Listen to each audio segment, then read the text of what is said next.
បាទដំណឹងបន្ទាន់តកតងទៅនឹងអគ្គិភ័យដ៏ធំបាទនៅក្នុងខេត្តប៉ាងផ្លាត់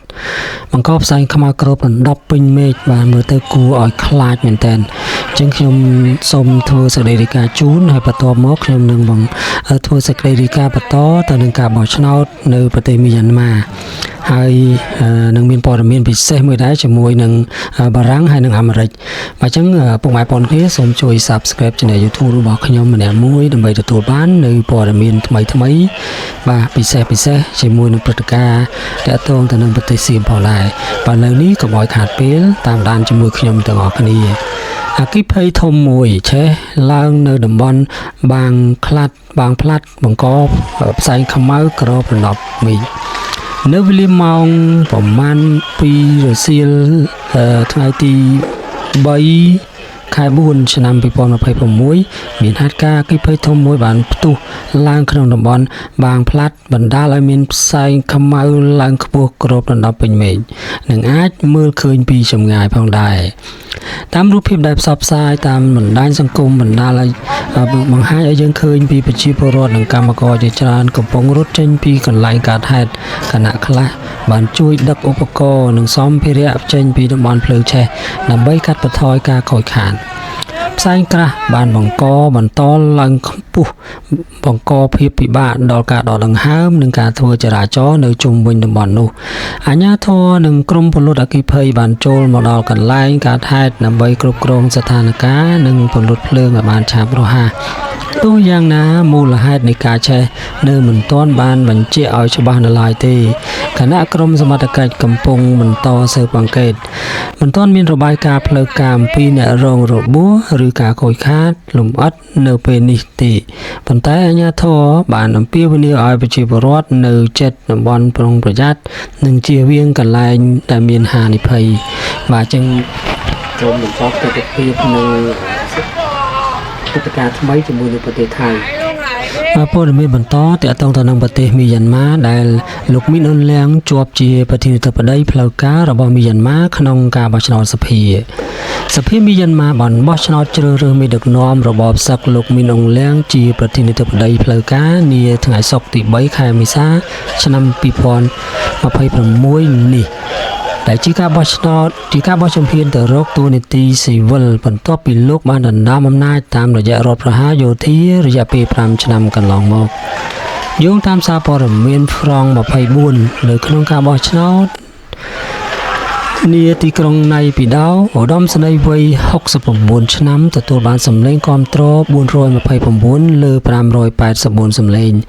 ដែលជាសម្លេងជ័យជំនះដាច់ឆ្ងាយពីបេក្ខជនពីររូបផ្សេងទៀតដើម្បីកាន់តំណែងលោកមីនអ៊ុងលៀងបានលាលែងពីតំណែងយោធារបស់លោកកាលពីដើមសប្តាហ៍ដោយផ្ទេរការគ្រប់គ្រងឲ្យលោកមេទ័ពដែលជាចំណិតរបស់លោកការបោះឆ្នោតសភាធ្វើឡើងបន្ទាប់ពីការបោះឆ្នោតជាតិកាលពីខែមករាដែលគ្រប់គ្រងដោយគណៈបកសាមគ្គីភាពនិងអភិវឌ្ឍសហភាព USDP គាំទ្រដោយយោធាគណៈដែលអាសនៈសភាចំនួន1/4នៅតែត្រូវបានបំរុងទុកសម្រាប់សមាជិកយោធាដែលមិនបានជាប់ឆ្នោតរបបសឹកអះអាងថាវាជាការប្រគល់អំណាចជូនប្រជាពលរដ្ឋវិញតែក្រុមអ្នកវិភាគបានហៅដំណើរការនេះថាជាការរៀបចំដើម្បីបន្លំភ្នែកក្នុងគោលបំណងធ្វើឲ្យការដឹកនាំរបស់លោកคล้ายជាស្របច្បាប់ប៉ុណ្ណោះ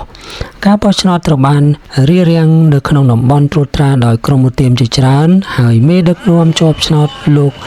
ស្រីអង្សានស៊ូជីនៅតែបន្តរងការឃុំខ្លួនទោះបីជាមានការបង្កើតរដ្ឋាភិបាលថ្មីក៏ដោយក៏ប្រទេសមីយ៉ាន់ម៉ានៅតែធ្លាក់ក្នុងចំនួនស៊ីវិលដ៏សាហាវដែលបានសម្លាប់មនុស្សរាប់ម៉ឺននាក់ចាប់តាំងពីឆ្នាំ2021មកក្រុមគណបកប្រឆាំងនៅតែតស៊ូមតិគណៈដែលវិបត្តិមនុស្សធម៌នៅប្រទេសមិនទាន់មានសញ្ញាថមថយនៅឡើយទេស្របពេលដែលលោកមីនអ៊ុងលៀងគ្រោងនឹងចូលកាន់តំណែងជាផ្លូវការនៅចុងខែនេះចឹងនេះគឺជាព័ត៌មានបន្តតាក់ទងទៅនឹងបារាំងហើយនិងអាមេរិកអញ្ចឹងយ៉ាងណាពុកម៉ែបងប្អូនគ្នារយៈពេល កន្លងមកហើយឃើញថាសង្គ្រាមនិងវិបត្តិមជ្ឈមបូព៌ាគឺបន្តអូសបន្លាយហើយក៏ប៉ះពាល់ទៅដល់ទូទាំងប្រទេសតែម្ដងបាទឥឡូវនេះគឺលោកម៉ាក្រុងផ្ដាំទៅលោកត្រាំសង្គ្រាមមិនមែនជាការសម្ដែងទេត្រូវប្រយ័ត្នសម្ដីកុំនិយាយរាល់ថ្ងៃពេកប្រធានាធិបតីបារាំងម៉ាណូអែលម៉ាក្រុងបានផ្ដាំទៅលោកប្រធានាធិបតីអាមេរិកដូណាល់ត្រាំឲ្យប្រើប្រាស់វោហារសាស្ត្របែបការទូតបន្តិចទៅនិងប្រយ័ត្នសម្ដីជាងមុនដោយបញ្ចេញអារម្មណ៍ពិតថាគេមិនមែនចេះតែនិយាយរាល់ថ្ងៃទេនៅពេលដោះស្រាយបញ្ហាពាក់ព័ន្ធសង្គ្រាមនិងស្ថិរភាពនុយក្លេអ៊ែរព្រោះនោះមិនមែនជាការសម្ដែងឡើយនៅពេលទៅដល់ប្រទេសកូរ៉េខាងត្បូងសម្រាប់ដំណើរទស្សនកិច្ចផ្លូវរដ្ឋកាលពីថ្ងៃព្រហស្បតិ៍ទី3មេសាឆ្នាំ2026លោកម៉ាក្រុងបានប្រាប់មេសាព័ត៌មានថាសង្គ្រាមនៅអឺរ៉ង់ត្រូវការវិធីសាស្ត្រដោះស្រាយមួយដែលមើលម៉ាត់មិនមែនប្រែប្រួលរាល់ថ្ងៃទេនេះមិនមែនជាការសម្ដែងឡើយហើយយើងកំពុងនិយាយអំពីសន្តិភាពសង្គ្រាមនិងជីវិតមនុស្សប្រុសស្រីលោកម៉ាក្រុងបានលើកឡើងថា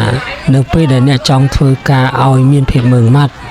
អ្នកមិនត្រូវនិយាយអ្វីដែលនៅថ្ងៃនេះហើយដែលផ្ទុយស្រឡះពីអ្វីដែលអ្នកនិយាយកាលពីម្សិលមិញទេហើយក៏ប្រហែលជាអ្នកមិនគួរនិយាយរាល់ថ្ងៃពេកដែរគួរតែទុកឲ្យស្ថានភាពស្ងប់ស្ងាត់ទៅវិញបាទសូមបញ្ចប់នៅសារព័ត៌មានទាំង3ហើយបាទក៏សូមអរគុណហើយសូមឲ្យបងប្អូនអ្នកគ្នាដែលមិនទាន់បាន Subscribe Channel YouTube របស់ខ្ញុំបាទសូម Subscribe បន្តហើយនឹងដើម្បីទទួលបាននូវព័ត៌មានថ្មីៗបាទអញ្ចឹងខ្ញុំបាទសូមអរគុណសូមជម្រាបលា